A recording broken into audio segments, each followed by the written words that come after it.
Hello everyone, তো আজকে তো ছিল সপ্তমী, তাই প্রথমেই আমি আমার আউটফিট সিলেক্ট করে নিলাম।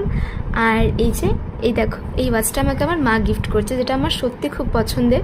তো তারপরে আমি আর মা রেডি হয়ে গেলাম ঠাকুর দেখতে বেরোনোর জন্য। আমাদের দুজনকে কেমন লাগছে অবশ্যই কমেন্টে জানিও। তো তারপরে আমরা পৌঁছে গেলাম আমাদের ফার্স্ট প্যান্ডেল হপিংয়ের জন্য, যেটা ছিল আলমগঞ্জ বারোয়ারি দুর্গোৎসব। এই প্যান্ডেলটা আমার সত্যিই খুব ভালো লাগে।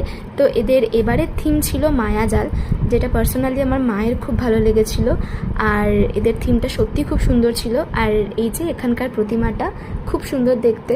তো তারপরে আমরা খেলাম রোলিং আইসক্রিম, যেটা আমাদের দুজনেরই সত্যি খুব ভালো লাগে।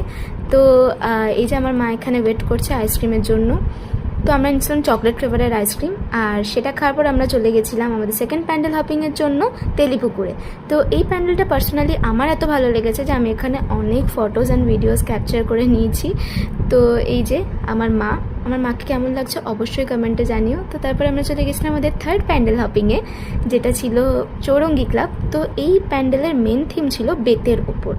তো এটা আমাদের দুজনেরই সত্যি খুব ভালো লেগেছিলো। তো তারপর আমরা প্যান্ডেলের ভেতর প্রবেশ করে একটু কুলারের হাওয়া খেয়ে নিচ্ছিলাম। তো প্যান্ডেল থেকে বেরোনোর পর আমরা একটু ফাস্টফুডের দোকানে গিয়ে অর্ডার করেছিলাম চিকেন পকোড়া অ্যান্ড চিংড়ির চপ। তো তারপর এদিকে দেখো, আমার মা ভেবেছিল আমি ফটো তুলছি, তাই পোজ দিয়ে দাঁড়িয়েছিল, খাচ্ছিল না। তো আমি মাকে বললাম যে না, এখানে পোজ দিও না, আমি ভিডিও করছি। তো তারপর মা খেলো। তো আমাদের এখানকার খাবার খুব ভালো লেগেছিলো। আমরা অর্ডার করছিলাম ফিশ ফ্রাই। তো এরপর তো আমরা আরও অনেক ঠাকুর দেখেছি, তো সেটা দেখার জন্য অপেক্ষা করতে হবে নেক্সট পার্টের জন্য। তো ততক্ষণের জন্য টাটা।